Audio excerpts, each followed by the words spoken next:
En cours d'histoire, on apprend aux élèves que l'Organisation des Nations Unies et le droit international ont été créés après la Seconde Guerre mondiale pour que plus jamais les guerres et les génocides ne se reproduisent. Mais alors, pourquoi?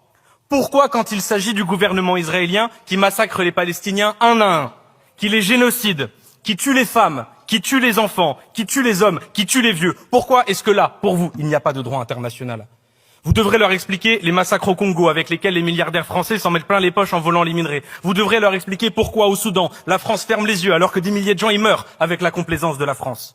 Ça s'appelle la vérité historique. Et si vous leur enseignez autre chose, si vous leur cachez ça, alors ça s'appelle de la propagande politique. Ne croyez pas que les jeunes sont stupides et qu'ils ne s'en rendent pas compte. Parce qu'on s'est tous posé la question. Tu te vois où dans 30 ans? À quoi il ressemblera le monde dans 50 ans? Avec la Troisième Guerre mondiale, avec les 3 degrés de réchauffement climatique, avec la précarité généralisée, ça devient difficile pour la jeunesse de croire que l'humanité fait les bons choix.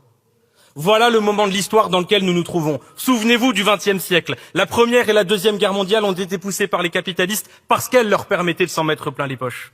On retiendra du XXIe siècle que l'inaction climatique, l'abandon du droit international, l'investissement massif dans l'armement qui a été multiplié par 3 depuis les années 2000 alors qu'on sous-investit sur le climat, tout cela est poussé par des capitalistes pour s'en mettre plein les poches.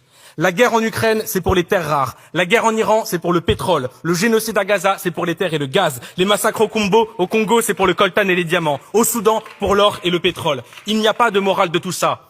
Il n'y a que de l'argent. Les guerres, ce sont des gens qui ne se connaissent pas et qui s'entretuent parce que d'autres gens qui se connaissent très bien ne parviennent pas à se mettre d'accord. Voilà ce que nous disait Paul Valéry et voilà ce que l'on devrait enseigner à l'école. Voilà ce que devrait faire enseigner cette loi.